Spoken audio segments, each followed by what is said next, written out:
Welcome back to After Hours Engineering. In the previous episode, we constructed a shell sequencer, complete with a reset sequence. Now we start to build a full sequencer, our control matrix. But that begs the question, what guide do we use to model our matrix? The answer comes directly from the ISA episode. It is the instructions themselves that define the sequences that the module obeys. Now, for every instruction, there's a sequence of control signals that must pay out. But we can't process an instruction without reading them from memory. So let's review the instruction fetch cycle. To do so, we need a sense of where the fetch cycle is relative to the other machine states. So what we have here is the final FSM of our processor. We can immediately see the differences based on our shell sequencer from the previous episode. We've gone from 4 vector states down to 3 states. The fetch is now a single cycle or a single state as opposed to 2, and we've split the execute into 2 separate states. Thus, on the right is the runtime portion of the FSM, the heart of the processor. The fetch cycle, shown here in green, is where the A09 begins functioning like a real processor. The states themselves represent the positive clocks, and the arrows are the negative edge of the clocks, which means as we move from one state to the next, an action is performed.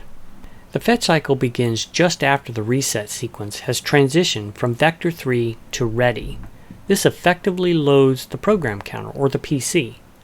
Next, transitioning from ready to fetch routes the instruction to the memory's output, which also routes the memory contents to the instruction register's input. And finally, transitioning from fetch to decode loads the instruction into the instruction register. That's the fetch cycle. And it's the cycle that repeats unendingly until a reset or a halt instruction occurs. Now, before we jump into the code, let's pick one of the instructions, for example, the LoadImmediate or the LDI, and think about what sequence of events need to happen in order to load one of the registers of the register file. Here I've isolated the components, the data flow, and signals for the LoadImmediate instructions. We just did something similar for the reset sequence. As you can see, our instruction register has been loaded with the LoadImmediate instruction, and this means we're ready to decode it. We know that for 9, the control matrix is going to want to generate these 2 control signals, register write enable and data source 2 bits. We look at the Verilog code that supports that, we can see the LoadImmediate on the case statement, the register write enable, and the data source pins.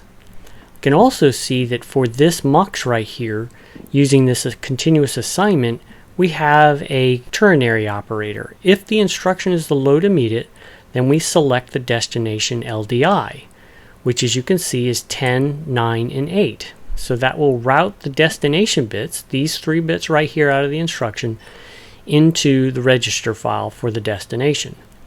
The value is the last 8 bits.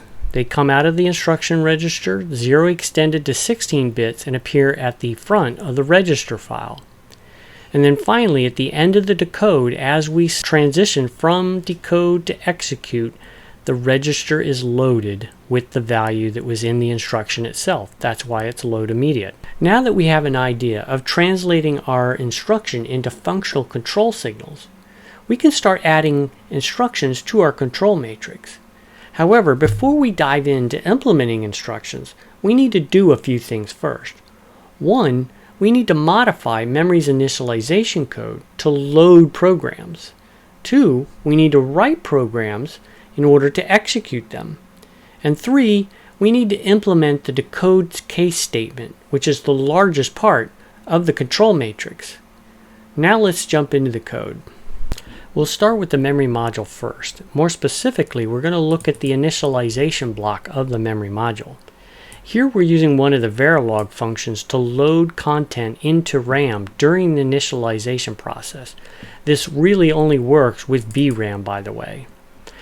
You'll note that I'm using the concatenation operator to bring in 3 values all at once and put them together. The ROM path, the contents of memory, and the file extension. These 2 that have a single tick are up here. They're defined right there, ROM path and ROM extension.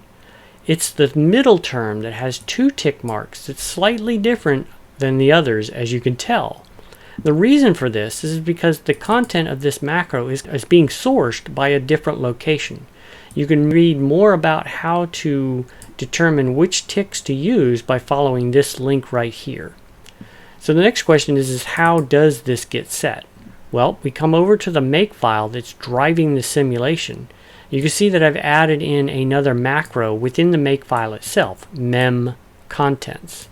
It itself is getting its value from the console, the command line console, called ROM. So let's take a look at the terminal. We'll bring that up. You can see down here at the bottom, I have make sim and then ROM. This is a value that the make file is going to pick up on, and this is the actual value that it will hold. We'll talk about cycles command parameter later on. So that's it for the memory module. Again, as a recap, we put on our terminal the ROM contents, which gets loaded into this macro, which comes over and loads it into and concatenate it into this one right here. And that's it for our memory enhancement. From here on out, we'll almost exclusively focus on the decode. We'll touch a little bit into the fetch as it's changed a bit, and we'll cover the basic execute and the ALE execute. But again, most of our time is going to be spent in this decode because it is the majority of the control matrix. You'll see just how big it is if I was to expand the opcode section. First, let's recap the previous control matrix so we have a better idea of where we stand. We know we had our input signals, we had the control signals for all of the components, and a couple of external signals. We had some parameters, select sizes, the states themselves, the registers for holding the states, the internal data control paths, and then the initialization step. And we had our main combinatorial section with all of the default values prior to the case state. We had our reset ready, the 2 fetch states, and the halt. And then finally we had the sequential control down here, which was pretty small, as you can see. So let's take a look at the new control matrix. And we're just going to touch the highlights. You're going to see things in the file that we are going to cover later on in the episode. Again, it should look fairly familiar. We have our input control signals for the clock, the instruction register itself, any input flags, and the reset flag. Then we have all of the control signals, and you can see that there's a bunch more this time for the entire control matrix, but we're only going to be looking at a few of these in this episode. And then we have those 2 output control flags for external components. We have more size local parameters. We have our sequential states and our vector states. You can see that we only have 2 now instead of the 4 we had before, and we have those 2 execute statements with a single fetch. We have some definitions for bit fields in the instruction register itself, or the instruction as it comes in. The opcode is sitting in the upper 4 bits. The register source, source 2, and the destination are here in these registers. And we have our ALUs. We're going to cover a lot of these later on, but for now let's just focus on a few of the main instructions. We have our register signals. We have the registers internally for tracking their state. We have the initial state, which starts at reset in vector 1. Then we have a simulation only variable for loading into the GTK wave. And then finally we have our always statement. And here you can see we have the same set of default values that we assign prior to the case statement. Again, this is for helping to minimize latches occurring.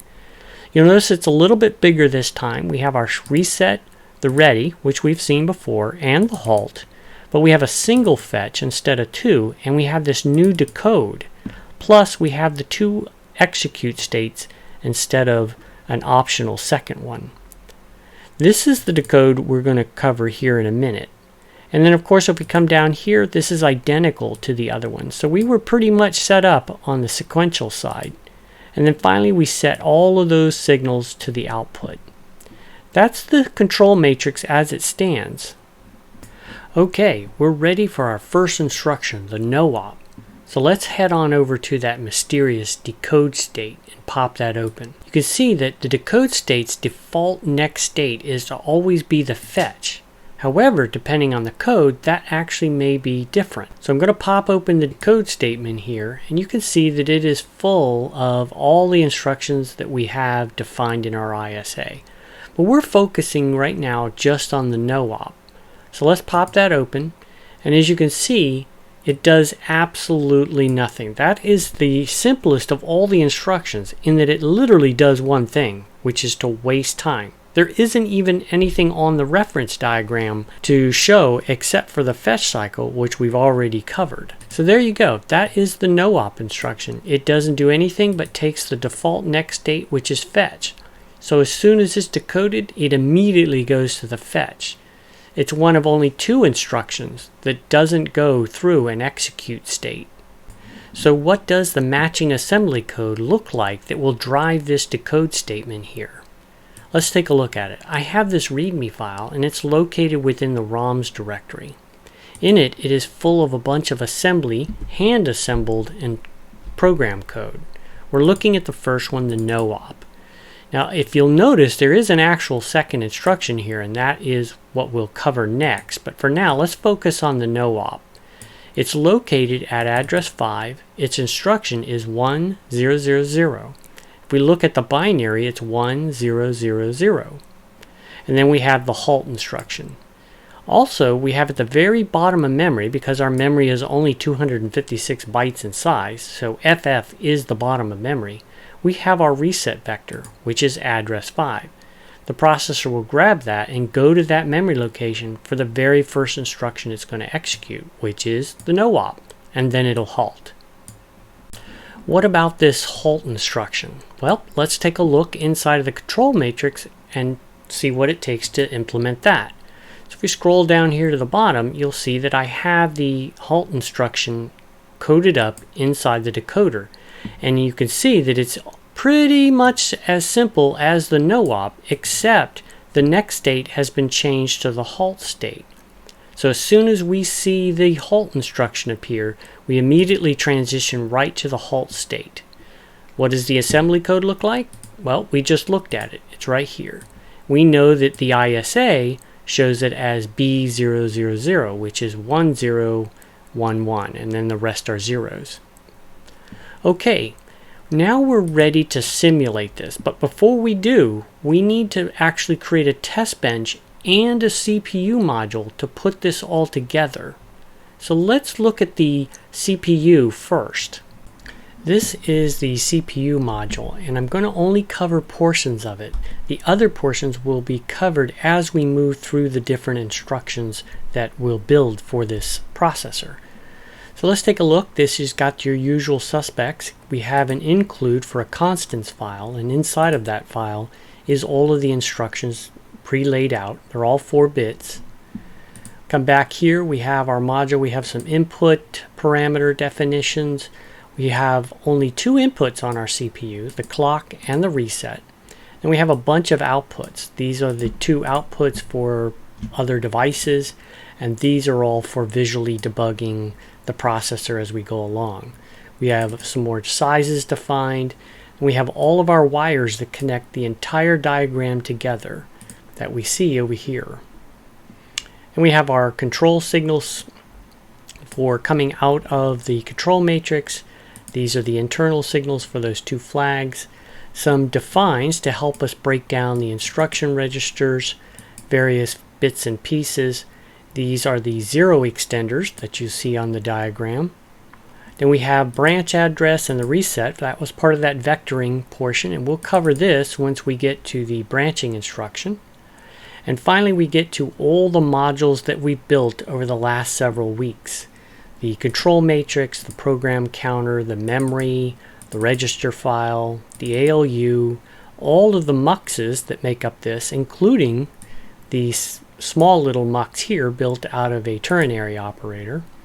Then all of the registers, the instruction register, that's very important. The stack for the branch or the jump and jump link instructions, the ALU results, the ALU flags, and then finally the extra output register. And again, this really isn't part of the processor, but we're putting it here just so we can see our outputs. And finally, we route everything to the output of the module.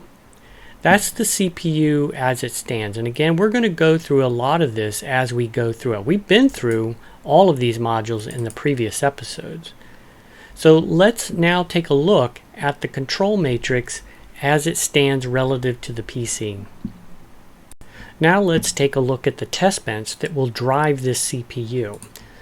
We'll start with the usuals. We have our default net types defined, some timescales, the output of where the VCD for GTK wave goes, some widths up here. We have the inputs and wires for the test bench itself, some counters that we'll use to print out to the console, and then here is the CPU. That was this very large file here, but it's mostly just made up of components as we just saw. Then we have the clock. We're setting it up. It's set up to go off on a 200 nanosecond cycle. We've seen that over and over before. Our dump files, and then we set up for a reset. We turn it on, we enable it, we wait for a couple of clocks, and then we disable it. Then we run as many clocks as specified on the console, and I'll show you that in a minute, and then we dump out all the contents in memory. That's the test bench. It's not very big because the majority of work is happening during the clock cycles being fed to the CPU itself. Okay, at this point we have everything we need to simulate our processor: a CPU, a test bench, assembly code, a makefile, and our decode statement added with the NoOp and halt instructions. Here we're looking at the README file that has the assembly code for those two instructions, the NoOp and the halt. I put the NoOp at address 5 and the halt right after it, and then our vector address is set to go to address 5.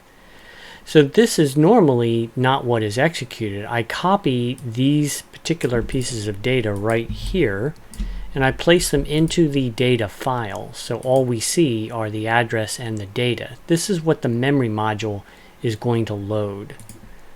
So let's go to the console and run this particular program. We know it's in the NoOp_halt file. So if I come over here and bring up the terminal, and I've got the makefile ready to go, we type make sim, we specify which ROM file we're going to run, and then we specify a cycles parameter. And this tells our for loop in our test bench how many cycles to run. So let me pop that back up real quick. Pop over to the test bench, and that's this loop right here. We only need 10 cycles to effectively execute this program. So let me bring the terminal back up, and we'll run this cycles program right here. There it goes. Wow, that's a lot of information, but that's okay. Let's do a high-level overview first. This will help us become comfortable with the overload of information here. Starting in the top left, we have the inputs and outputs to the CPU itself. The clock and the reset are the inputs, and the halt and the ready are the outputs. And remember, those two signals are typically for external devices to understand what state the CPU is in. And as you expect, we have a clock, and it's running on a 200 nanosecond cycle time. The reset on our test bench stays low for 2 cycles and then goes high. We expected that. That's great. We look at the halt flag. We know that it will not go into a halt state. This bit will not go high until we hit the instruction halt or we actually hit a reset. It will stay low in the reset, and that's what we expect here. The ready signal, it will remain low as long as we're in a reset or in a halt. And that's exactly what we're seeing here. This is the reset and this is the halt. But during any other time, we are ready and performing instructions via the fetch and decode, which we'll get to next. So here we are, we're in the reset state, and we stay there, and as soon as we come out, we expect to transition into the ready state. Sure enough, that's exactly what's happening. We also notice that after ready state, it transitions into the fetch, then decode, and fetch decode, and it'll go round and around. This is the typical behavior of the processor right here, which, as you'd expect, happens during the ready state of the processor. As long as the processor is in the ready state, it is doing what it does best, which is to go and fetch instructions, decode them, and potentially execute them as well. We also know that our vector state is only active during the reset. That's during this signal section right here. We can see that sure enough, the vectors are only changing state during the reset, and that's what we expect. One other thing that we do expect during the reset is to load the instruction register with the vector reset address.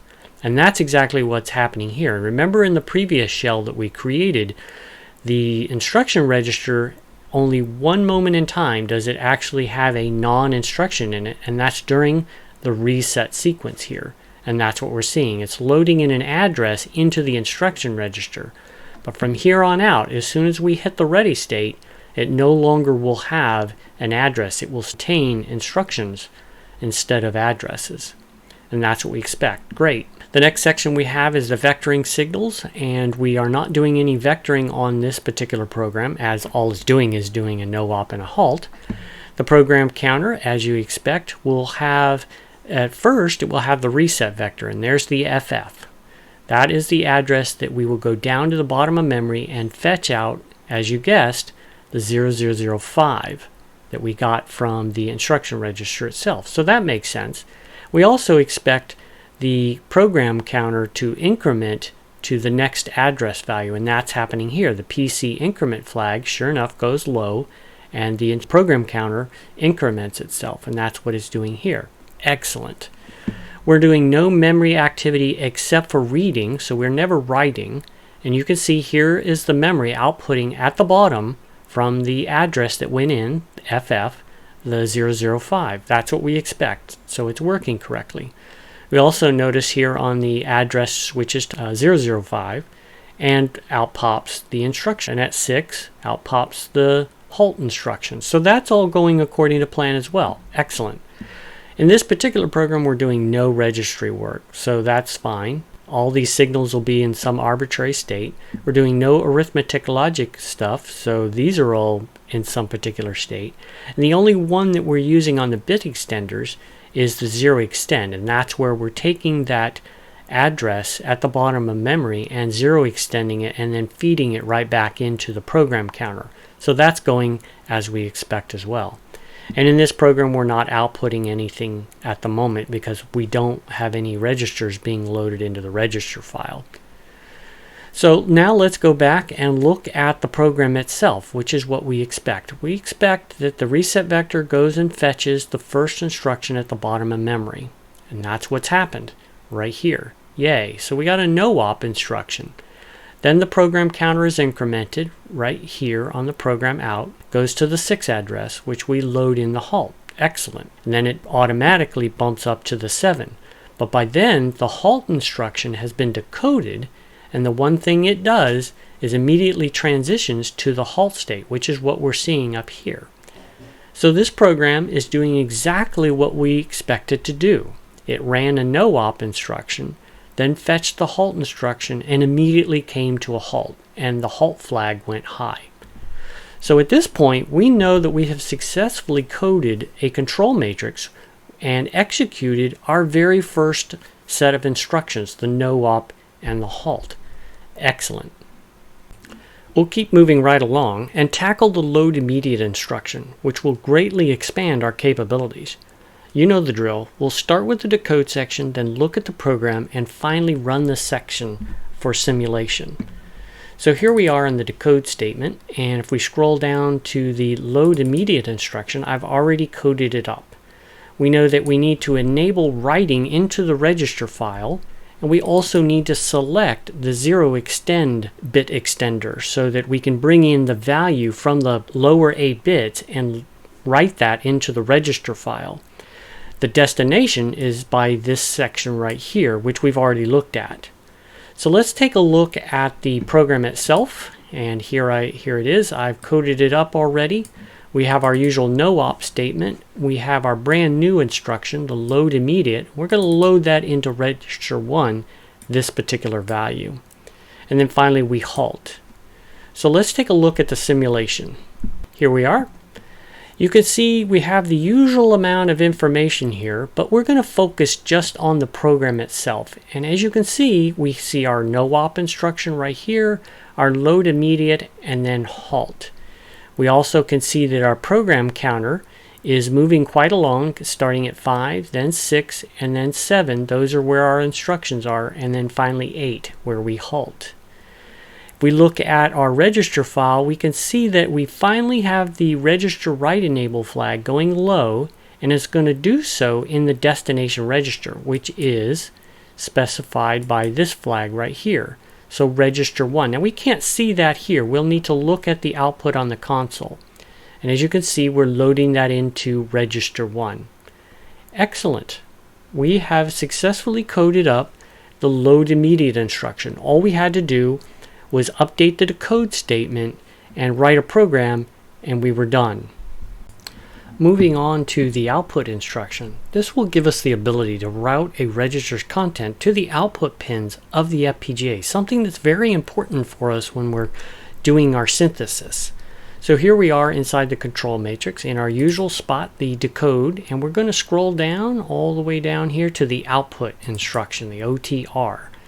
And in this case, we want to set the output load flag or enable loading of the output register, and we want to select the register file source. In this case, we only have one, so there's really no point to the MUX, but I'm just setting it up for future expansion if we decide to do other sources for output. Let's take a look at the program. Here we are. I've coded it up already. It's an extension of the NoOp load. What I've done is I've added in the new instruction, our output register, and of course I've selected register 1. This is the format of the instruction. There's the code for the instruction right there. And this is that value in hex. And as usual, we got our reset vector. So let's take a look at the simulation. Here we are on the simulation for our new program. As you can see right here on the opcode that we have our program being executed. The NoOp, the LoadImmediate, our new instruction, and then the halt. So if we focus on the new instruction, we can see that it is trying to output register 1 right here, and it is going to output it on the next falling edge of the clock. Remember that in our processor, the falling edge is where the action takes place. And sure enough, the output register appears with the content of R1. And here is our load flag that has gone low to load that into the register. So this is working as we expect. Again, we can look at the program counter and see that it is moving through its addresses and eventually hits the halt instruction and the processor stops. This is excellent. For time boxing the episode, we will limit ourselves to just 3 more instructions: the jump and link, and the return instruction. The jump is our first vectoring instruction that will allow us to jump forward and backwards in memory, but it lacks the ability for returning back to the jump source address. In addition, you must load a register first, as it provides the jump address. You can see on the diagram that the jump address is routed from the source 1 output of the registry file all the way up to the MUX number 3 source input. Here we are in the control matrix, and we're back at the decode statement. So if I scroll down to the jump instruction, you can see that sure enough I'm setting the source MUX to 3 and turning on the load of the program counter, but I'm also doing something new, which is to change the next state to the basic execute. And all this does, if we scroll down to the basic execute state, is it provides an extra clock cycle for this instruction to complete. And of course, as soon as it's done with that basic execute, it goes back to the fetch state. That's the jump instruction. Let's take a look at the program code for that. I've set up a very simple jump program that all it does is it loads that register, a register, in this case register 1, with address 6. So if we come down here to address 6, there's an instruction sitting there, which in this case is going to load register 2 with a value of 9, then output it, and then halt. So if this program works correctly, what we expect is to see an output of 6, jump to register or address 6, load register 2 with a 9, and then output its value. So the final output should be the number 9. Let's take a look at the simulation. In this simulation, you can see that our program is running. We have the LoadImmediate, the output, and then the new instruction, the jump. And in this case, it's going to jump based on what was loaded into register 1, which we know has occurred because we've output register 1 here. So we know that the program counter will eventually switch to address 6. But let's take a look at the program counter as it is. On the LoadImmediate, it was 001, then it auto-incremented to 2, and then it auto-incremented to 3. But that's okay because we've added an extra instruction or an extra state in here, the basic execute, which allows us to route the output of register file all the way back up to source 1. And as you can see here on the PC source, it is correctly marked and identified as source 1. And there is that address 6. And if we keep moving along here, you'll see that sure enough, it's hit the LoadImmediate instruction. And it is loading in register 2 in this case, because the destination has switched from 0 to 2. And if we look at the next instruction, output, sure enough, it outputs register 2, which has the value 9. So this program is executing as planned, and we finally hit the halt instruction. So the takeaway with this is that we have our new instruction, and it has added in an extra state for us to complete the jump, and that's exactly what we expect. Excellent. The jump and link is the second vectoring instruction that also allows us to jump forward and backwards in memory, yet it also allows us to return back to the address where the jump occurred. Again, you must load the register first, as it provides the jump address. Its counterpart is the return instruction, which is based off of the stack. As before, we can see on the diagram that the jump address is routed from the source of the register file, source 1, all the way up to the MUX PC, with number 3 being selected. In addition, the stack supplies the return address, which was previously loaded with the next instruction following the jump and link instruction itself. So let's take a look at the program that will exercise these two instructions. I put together a very simple example. We load register 1 with the jump address, which is here. Register 2 just has some arbitrary value to let us know if the program is working correctly. And then finally we make the jump instruction, which jumps down here. It'll output register 2, which is 55, and then it executes the return statement. We expect address number 3 to be executed. So the last thing we see on the program output is 0A. Excellent. And then we execute the halt. So the program will stop at address 4. Here we are at the output of the simulation. The first thing we need to do is check to see if our program is moving along in the right sequence. We know we have 2 LoadImmediates, then a JPL instruction. We output a register and then a NoOp, and then we have a return, another output, and then a halt. Excellent. The program is progressing in the manner which we expect it to. Let's take a look at the JPL. Its main feature is loading the stack with the address of the next instruction, and that's exactly what it has done. We also notice that the PC out has moved to the jump address, which is at A, and that's where we have our output of register 2, and we can see that the output changed to 55. Excellent. And then we have a NoOp, followed by the other new instruction, the return statement. And in this case, we know that we're going to pop the stack, and that's what we see over here on the PC source. So if we go back to the jump instruction, we can see that it was using source 1, but now in the return, we're looking at the stack as the source for the program counter. Excellent. And as you can see, it's pulled out the number 3 for the next address, which, as we expect, is the output instruction. And as we see the number A come out. And finally, it hits the halt instruction. The program is working exactly as we expect. Nice. It looks like we have a functional control matrix that's starting to take shape. And we knocked out more than half of the instructions. In the next episode, we'll finish out the instructions, and then we'll jump right into synthesis. So until next time,